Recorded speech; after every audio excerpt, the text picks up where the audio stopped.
You are Locked On Clippers Postcast, part of Locked On Sports Los Angeles on the Locked On Podcast Network. Your team every day.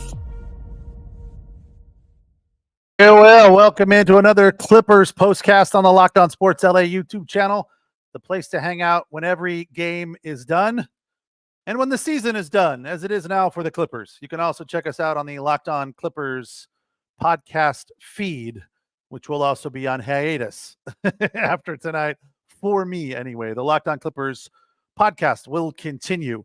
I am Pete Fox, covering sports in LA for ESPN LA and NBC Sports Radio, dating back to 2007. Tonight's show is brought to you by Monopoly Go. Monopoly Go. If you have that competitive spirit, team up with your friends for tournaments to unlock awesome prizes, unique stickers for trading, cool playing pieces, and hilarious emojis for taunting your friends. Download Monopoly Go now for free on the Google Play Store and the Apple Play Store. Game on. Clippers, not surprisingly, lost this game, and it wasn't really close. 114-101. It was close in the first half, which I guess was fairly surprising. I think PJ Tucker had a lot to do with that. But more than anything, really, let's be honest about this and give credit where credit is due. The reason the Clippers lost this series, especially tonight and a couple of nights ago, was the Dallas defense and Luka Doncic and Kyrie Irving. Yes, Luka Doncic is a whiner. Yes, he's a complainer. Yes, he should have gotten a technical foul for getting up in the referee's business and saying that's BS and not nonstop chattering in the ref's ear, didn't get a technical. The referee just kind of buried his head and went about his business. Not surprising. He got star treatment there, right? Guess that's what we expect. Kyrie Irving is lethal. I am not a Kyrie Irving fan, but it is hard to not give his game respect. He is unbelievable when it matters. I have said for a long time that he is the best ISO on-ball guy in the league, and he showed it again in this series. Not a ton of points, but clutch, huge points when they were needed for Dallas. And then, actually finished with 30. I don't think he had that many in the first half. I wasn't paying too close attention, but I looked about midway through the second quarter, and I think he had 10 or 12 or something. So huge second half for him. His plus minus was plus 22, 5 of 9 from beyond the arc, just cardiac threes from Kyrie Irving. I mean, it is just remarkable, fun to watch. He outdueled Luka by 2 points. Luka had 1 3, 9 of 26 on the night, 43 minutes for 28 points. Gafford 13, PJ Washington 14, and Jones Jr. with 6. Derek Lively 10 points, which was meaningful to me because I had him in a prize pick with Norm Powell to go above their numbers, and his number was 8. He finished with 11, so we were sweating it out there down the stretch. But it was good, and I like winning. So that's that. Some positives come from this, that it was a win for me. And look, let's be honest. Mavs fans, you deserve a round of applause. And you should feel good about yourselves and feel good about this team, that they have a real shot at making this series against the Oklahoma City Thunder very, very interesting. I think the 4 teams that are left are the 4 best teams, and that's the way you want it. It is unfortunate for the Clippers. It's unfortunate for Clipper fans that we are here now, but I'm not the least bit surprised. When you lose by 30 in Game 5, which, by the way, in case you missed it, was the biggest playoff loss margin in Clippers history, then you shouldn't be the least bit surprised. I think you should be upset and disappointed. It's kind of the way I'm a Kings fan as well, and the Kings lost a couple of nights ago, and they were eliminated by the Edmonton Oilers, and I feel a similar feeling now. It should have been better. It could have been better. The team was not a bad team. They're good. They're just not good enough. And who do you point to for that? I mean, I don't know. You could point at Kawhi Leonard and say, yeah, Kawhi Leonard's part of the problem. But I think a bigger part of this thing is the age of this team, right? We all want to just pretend like that's not an issue, right, Craig? We just kind of go, well, they're not that old. No, they're the oldest team in the league. Oh, it's fine. You know, James Harden's a stud. Paul George is a stud. Like, I know that it's been talked about in the comments a little bit, not a lot, not as much as it should be. I mean, I want to say that even the opponents, the opposition has not thrown that barb, that dig at the Clippers enough. Like if I was an anti-Clipper fan, that would be the first thing out of my mouth. And this would be second, because you're right. Harden and Paul are not clutch players. They were definitely not clutch tonight. And I don't know. I mean, I don't want to get into a whole where do we go from here thing, because that's not my job. That's the Locked On Clippers podcast job. But we're going to do it a little bit. We're going to spend a little bit more time on this game. The first thought that came across my head watching this game early on was the Clippers look sloppy. But I would credit the Mavs defense for that. Yes, Breaker Esports. The defense dictated once again. The reason the Clippers were so sloppy was because of the Mavs defense and bad looks upon bad looks. And it was just, the aggressiveness, the aggression was there. That was a big problem a couple of nights ago for Paul George, especially not aggressive enough. James Harden, iffy aggression at times. And beyond that, we know that Russell Westbrook is just way too aggressive. So I don't think that was the issue. I think the bad looks were not because they weren't aggressive enough. It was because the Dallas Mavericks were just all up in their business. They were setting up camp inside of their jersey and their head. It was obvious. And there was just nothing you could do about it. Even at the end of the half when they were tied at 52, I was like, yeah, the second quarter, much better across the board. So many things across the board, better in the second quarter. And since there's not a lot of good to talk about at the end of this game, I'm going to hold on to that for just a second. We're going to take the first break. Denzel, time to blow it up. I don't believe you're wrong. I believe that has got to be in the thought process of the LA Clippers. Have to think about where you go from here. What is next for the Clippers? A good point guard would be helpful. Yes. But they need youngsters. They need guys like the Oklahoma City Thunder have. Hey, wait a second. That Shai Gilgeous-Alexander guy, he's pretty good. Who did he used to play for? That name rings a bell with me. Why do I know that name? Yeah, I know. There's a lot of comments about that as well. So blowing it up, I don't know. At some drastic reshuffling, let's call it that. Rebuilding. I don't know. Something's got to change, because what they've got going now, not going to last for very long. All right, I'm Pete Fox. This is the Locked On Clippers postcast on the Locked On Sports LA YouTube channel, the place to hang out when every game is done. And you can listen to us on the Locked On Clippers podcast feed. All right, tonight's postcast is brought to you by Monopoly Go. Do you have that competitive side like I do? Well, if you do, you should check out Monopoly Go. I'm sure you've heard of it. It's been downloaded over 150 million times. It's a great twist on Monopoly, where you play on not one, but hundreds of Monopoly boards in crazy locations. You can build up amazing cities that bring you big money. But the best part is messing with all your friends that are playing on there as well. You can charge them rent on iconic properties, just like on classic Monopoly. And now you can also rob their vaults of riches for yourself.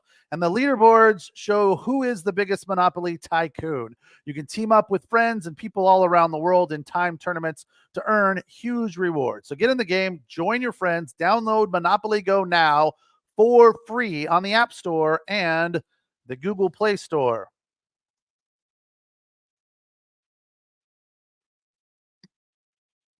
All right, Clippers fall, losing the series 4-2. They lose this one 114-101.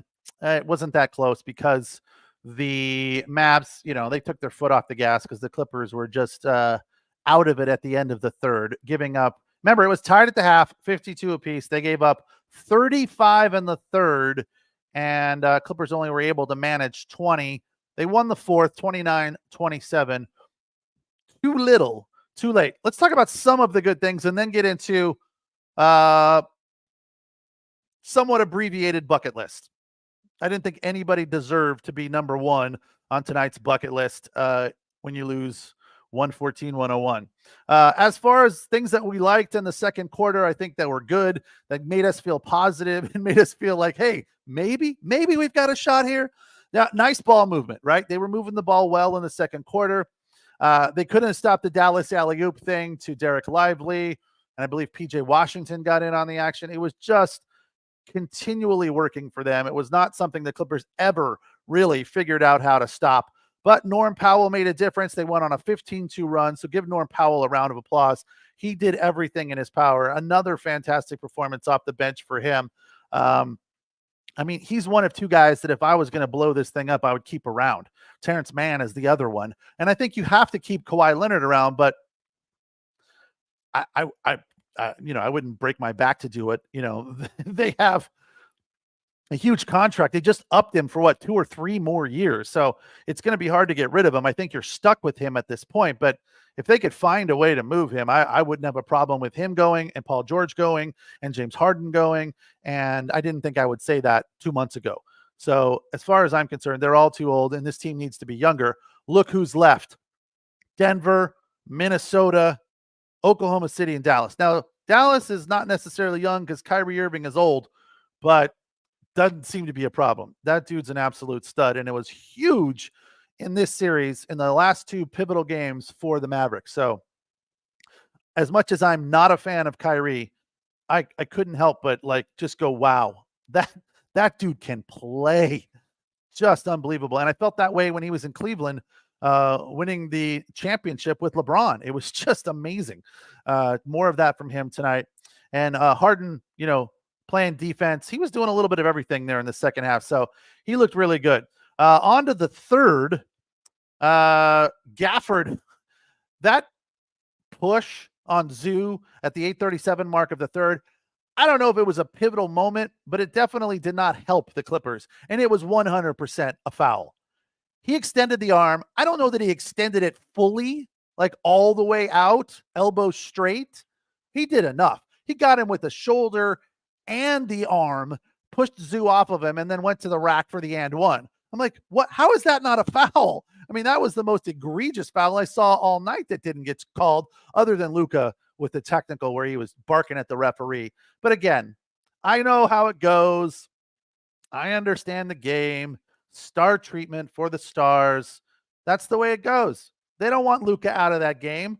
They don't want Luka potentially out of that game. Let's put it that way, because one technical would not have sent him to the bench, but it would have gotten him a lot closer. And the fact is, they don't want that. They don't want that. It's like the Kings against the Edmonton Oilers and Connor McDavid. Connor McDavid, any little thing he does, falling down, penalty. And of course, we know the Edmonton Oilers power play is lethal. But we're not here to talk hockey. We're here to talk basketball. But it was a similar feeling in watching this game. Like Luka's over there yelling at the ref, complaining like he does. Wah, wah, he touched me, flopping all over the place. Tonight was just, it was the Mavs doing what they do at their best. And there was no way for them to deal with it. What is this comment, BC? Kawhi is never playing in the playoffs. Lakers dodged a bullet. Yeah, I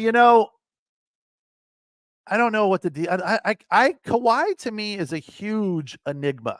I don't get it because he has 2 championships. Let's just say that he won the championship in San Antonio because of Tim Duncan, right? And that San Antonio team, he was not the star there, although he did win Finals MVP, right? So that's worth something. It's not like he was just a bench guy. He did participate. He did contribute. Then he goes to Toronto and wins that series basically by himself, right? Pascal Siakam was there, who's good. But I like that series, you can't take away really a lot from what Kawhi did in that series. I was talking to a friend about it, and he said, yeah, but and he's a Warriors fan. So he's like, yeah, but that Warriors team was pretty beat up. Klay Thompson wasn't there, et cetera, et cetera. So I'm like, yeah, but it's hard to get to the finals. And Kawhi Leonard took the Toronto Raptors to the finals, and they won. So it's not like he's inexperienced. I feel like at this point, is it just like, hey, I got my hardware. I'm good. I'm home. This is where I'm from. My family's all around. I'm getting paid, truckloads full of money. What do I need to prove to anybody? He's definitely not Kobe Bryant, who always felt the need to, prove something to somebody. There are guys like that out there. I don't believe Kawhi Leonard is one of those guys. He's like, I'm cool. It's all good. Whatever. I'm injured. Really? I really felt bad for Kawhi sitting on the bench because he looked so sheepish. He sat there just sad and embarrassed, and just that he had like kind of hunched over and like his shoulders forward. It wasn't sitting there proudly, shoulders back, head up. No, he's all just hunched over, sitting in his seat off to the side. And it looked like, he didn't care. Like he wasn't the least bit upset that this Clipper team was getting smacked night after night in this playoff series, right? Yeah, they won 2. One of them was they were up by 31, and it was a nail biter at the end. So, it was a fun series for a little while, but the last 2 losses, there was nothing to feel good about there for the Clippers. A good quarter is nice. That's all right, whatever. At least we didn't get completely embarrassed and shellacked like 2 nights ago. But yeah, I don't know what's up with Kawhi. I can't figure it out. I don't know why he doesn't seem to have that gritty attitude. It just seems like he is more willing to just sit on the bench and be like, I'm hurt. I mean, when Kawhi came to the Clippers, yes, people were excited, but they also said over and over again, across the board, Kawhi is an injury waiting to happen. He is this far away from being injured. And whether he was injured or not, really injured, Kawhi getting ready for the Olympics. Yeah, wouldn't that be ironic if he goes out there and he's 100% now because I don't have this trophy yet. I need a gold medal. I'll have to wait and see how that goes. That's a really good point there, Grace. Yeah, I don't know. I mean, I don't think he was that injured. I think if he was Kobe Bryant or anybody like Kobe Bryant with that state of mind, they're out there. They're out there playing, right? Like Luka. Luka wasn't 100% through this series. He had a cold, sinus or something. If that was Kawhi, he'd been sitting on the bench. Oh, I don't have my Excedrin. I don't think he's tough. He's a great basketball player. He's a very, very good defender, but he's not tough. He doesn't have that want to, right? And generally, which is ironic because generally when you're a good defender, you have that want to, because you got to have the want to play defense because it's all about effort. Kawhi Leonard does not seem to have that want to. He's just like, I don't need to. It's fine. I like basketball, but I don't need to. I definitely don't want to, but I have to because it pays me, a crap ton of money. All right, let's get to the bucket list real quick before the final break. In at number 5, on the final game of the season for the Clippers, PJ Tucker hits his first 3 in the corner. It made it 6-5 Mavs at the 10:03 mark. That was nice to see. I thought PJ Tucker was really good tonight, and I think they made a big mistake by not having him on the floor more because his defense, his energy, very good. Nothing against Amir Coffey, but I think PJ Tucker was more meaningful because he's more of a veteran. He has more experience, and as far as shooting the ball, they're pretty even. But the defense aspect that PJ Tucker brought was definitely valuable. He did a really, really good job tonight dealing with Luka. For number 4, PG3 from a beautiful pass from Russ, which I loved seeing that Russ wasn't trying to shoot at this point. It was at the 3:25 mark of the first. It made it 20-18. He was still out there playing D, running around, not, crashing the boards overly aggressively, passing the ball. And that's a much better position for Russ. So that was nice. And the three from Paul George was also nice. And then Paul George was blocked. This is number 3. And then he got his own rebound, got it back, and made a layup at the 2:04 mark of the third. That made it, of the second. That made it 48-46. So the Clippers were right there hanging around, not going away. And again, they ended up tied at the end of the first half. And then number 2, and the final bucket list of the season, Russell Westbrook, who made a nice steal or came up with the ball on a steal, ran the break to the rack, lay it up and in at the 3:17 mark. It made it 74-66. He was fouled and made the free throw. So the end one was nice. And Russ, deserves credit when he makes shots like that, but it's not very often because later in the third and into the fourth, started penetrating and missing 2 of 7. He only took 1 3, so that was also nice to see. Finished with 6 points. Norm Powell had 20. The bench had a grand total of 28 points for the night. As for the others, Paul George finished with 18, 2 of 10 from beyond the arc. At the end of the third quarter, the Clippers were shooting 22% from downtown, going 5 of 22. Again, they were outscored in the third quarter by 15 points. Zubac's 6 of 11 for 17 points. He had a solid night, but the defense was making life hard on him. And James Harden, 43 minutes, so he was not going away quietly. 5 of 16, 0 from beyond the arc, and 6 of 7 from the line for 16 points. Terrence Mann, 39 minutes, 5 of 9, 2 threes for 14 points. And I knew when James Harden missed his first 2 threes that it was not going to be his night, and sure as heck it was not. And that's an unfortunate reality. But when he doesn't hit in the first couple, it just doesn't seem to be there for him. And that was the deal again tonight. So I was kind of down and out. Like I felt bad right out of the gate thinking that's not what we need. That's not what we're looking for. And that's not going to help the Clippers when James Harden misses his first few threes. All right. Season comes to an end for the Clippers as they fall 4-2 to the Mavs. 114-101 the final tonight. This is the Locked On Clippers postcast. Thank you for joining me here on the Locked On Sports LA YouTube channel and listening to us on the Locked On Clippers podcast feed.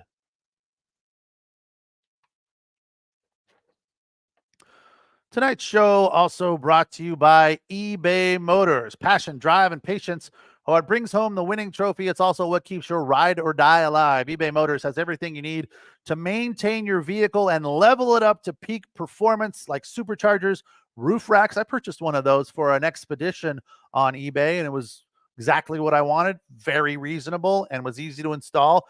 Exhaust kits, LED headlights, and more. Like brakes. I've purchased brakes there many, many times, and they're always considerably cheaper than the auto parts store, like a quarter.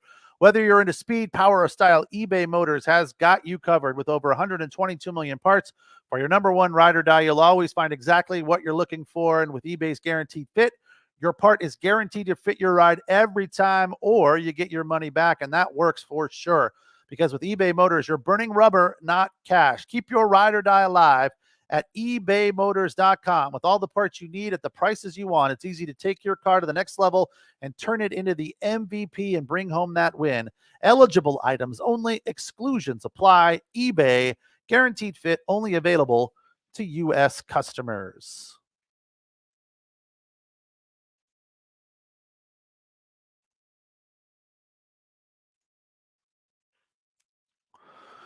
All right, Clippers fall 4-2, losing 114-101. A lot of people have this thought. You're not alone, Yusuf. Time to rebuild this roster. Yeah, I don't think that there's any future when you're the oldest team in the league. Pandemic P, Russell Westbrook, and James Ball Hog Harden.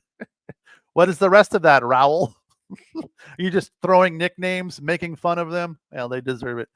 I don't think there's a future with this team, right? Who do you keep around? Norm Powell was fantastic. Terrence Mann's fantastic. And Zubats is good. Zubats is young. So those three guys, I don't think are going anywhere. Bones Highland, maybe. Obviously you got to keep Kawhi Leonard around. Maybe you move Paul George and James Harden. I don't know. Yeah, I don't think you can have that much age.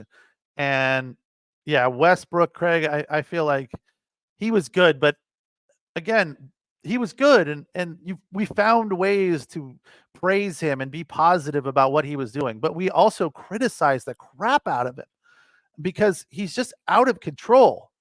And I know he's 35, and it shouldn't be that way for a dude that old. But I mean, he brings 100 every night, and you have to respect that. But he made the Clippers a little better at times, but he also made them worse at times. And in LA with the Lakers, it wasn't much different. It was a little bit better here, only because Westbrook brought a better attitude, right? When he was with the Lakers, his attitude was crap.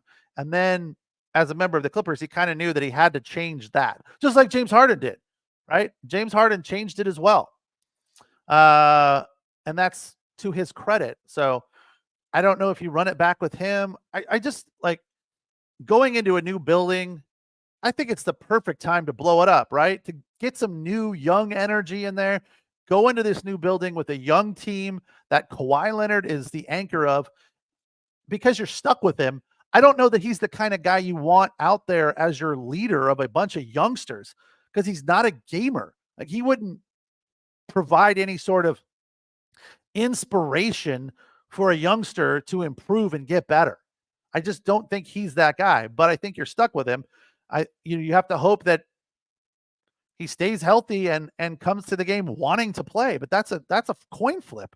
That's a huge question mark. So yeah, I do not look at this team and go, well, they got beat because they're young and the future is bright. I just shake my head and I go, it's going to be interesting next year. They're and I don't know how the contracts break down.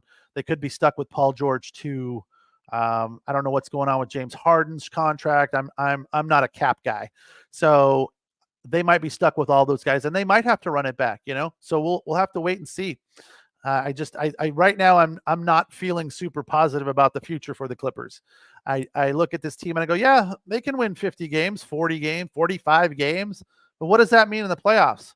Squad douche. It means nothing. The Dallas team was terrible for most of the year. Got a couple key additions late in the season, and boom, they're a defensive juggernaut, and they have a real shot at beating the Oklahoma City Thunder and moving on to face the winner of the Nuggets T-Wolves series. So the Final Four, it's going to be great. It's going to be fun to watch. I will be paying attention, but more than anything, I'll be watching Dodger baseball on the Locked On Dodgers postcasts and the Locked On Dodgers podcast feed. So that'll do it for us here on the 2023-24 Clippers season. The postcasts for this year are over. So if you are a diehard Clipper fan, you're going to have to pay attention to the Locked On Clippers podcasts, which will continue through the offseason. But I will be back with you when the regular season starts again next year, or at the end of this year, rather. And in the meantime, I'll be talking to you on the Locked On Dodger postcasts after their game for the remainder of this season.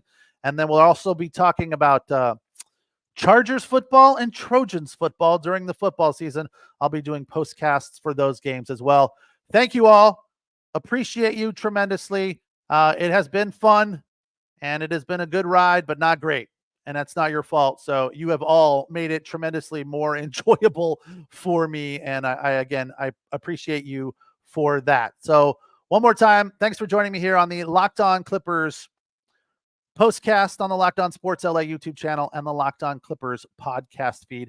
Have a good weekend. We'll talk Dodgers very, very, very soon.